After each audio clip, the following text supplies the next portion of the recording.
امن کی طاقت۔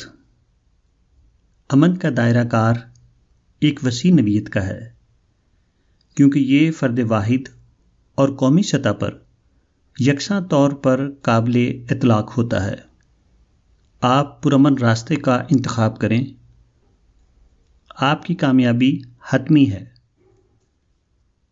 امن کی طاقت تشدد کی طاقت کی نسبت زیادہ مؤثر اور زیادہ طاقتور ہے۔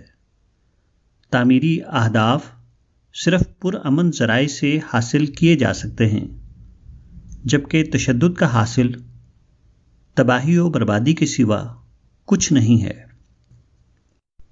بھارت کی ماضی قریب کی تاریخ میں ایک بہت ہی فکر انگیز مثال موجود ہے۔ 1857 کی جنگ آزادی میں اس وقت کے رہنماؤں نے انگریز راج سے نجات حاصل کرنے کے لیے تشدد کا راستہ اختیار کیا۔ یہ رجحان بغیر کوئی ہدف حاصل کیے 1919 تک جاری رہا۔ یہی وہ سال ہے جب مہاتما گاندھی آزادی کی جدوجہد میں شامل ہو گئے۔ حالات کا جائزہ لینے کے بعد انہوں نے تشدد کے راستے سے واپسی کا فیصلہ کیا۔ انہوں نے اعلان کیا کہ وہ آزادی کی جدوجہد پرامن طریقے سے جاری رکھیں گے۔ انہوں نے واضح طور پر کہا کہ سابقہ رہنما وطن کی آزادی کے لیے انگریزوں کے خلاف تشدد کا بم استعمال کرتے تھے، لیکن وہ آزادی کے لیے امن کا بم استعمال کریں گے۔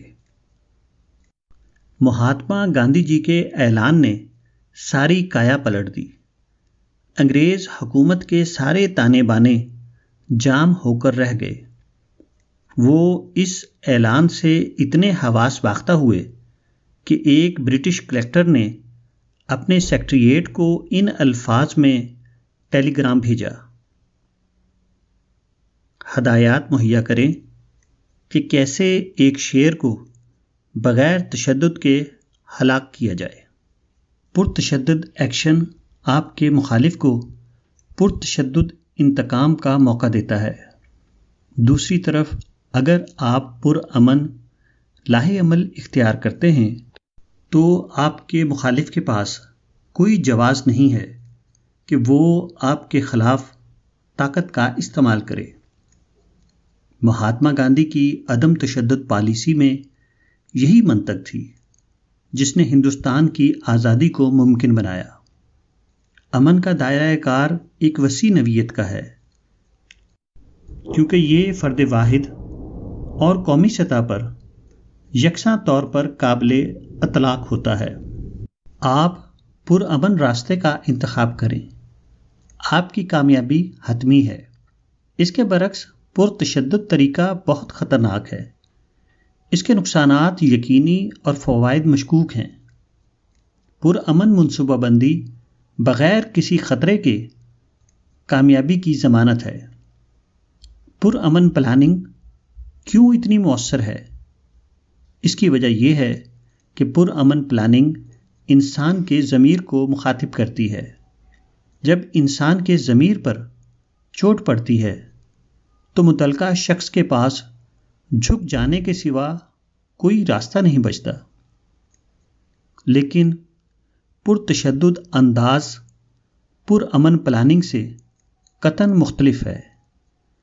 یہ فریق مخالف کی انا کو بری طرح مجروح کرتا ہے۔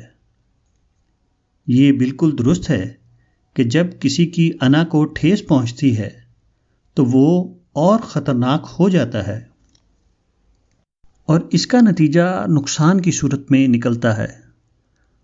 تشدد کے نتیجے میں لازماً تشدد جنم لیتا ہے۔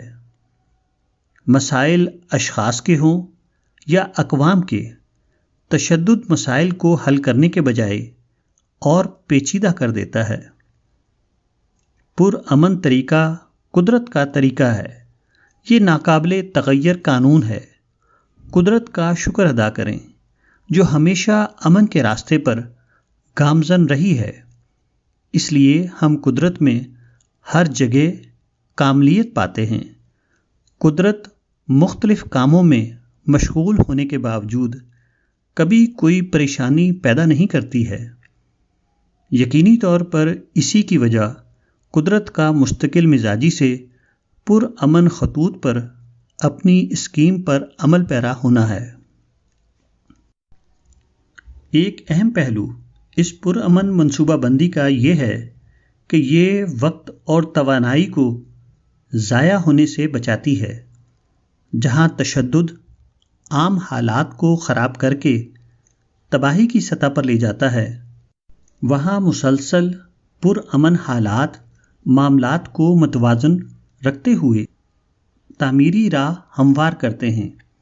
مزید یہ کہ تشدد صرف نفرت اور عدم برداشت پیدا کرتا ہے، جبکہ امن محبت اور ہمدردی کو پروان چڑھاتا ہے۔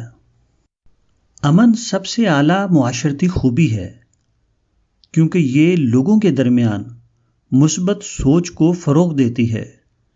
جہاں کہیں امن ہوگا وہاں ترقیاتی سرگرمیاں تیز ہوں گی، اور پرامن ماحول کے بغیر آپ جو چاہے کریں ترقی ممکن نہیں ہے۔ ستارے، سیارے اور قدرت کے دیگر حصے شب و روز اپنے اپنے راستے پر محو سفر ہیں۔ ان میں سے کبھی کوئی امن کے راستے سے نہیں بھٹکا ہے۔ فطرت کا کلچر امن ہے۔ امن کائنات کا قانون ہے۔ بہتے دریا امن کا پیغام لے کر چلتے ہیں۔ دن رات چلنے والی ہوائیں اسی پیغام کو نشر کرتی ہیں۔ اے انسان، امن کا راستہ اختیار کر اور دنیا کا ایک صحت مند حصہ بن۔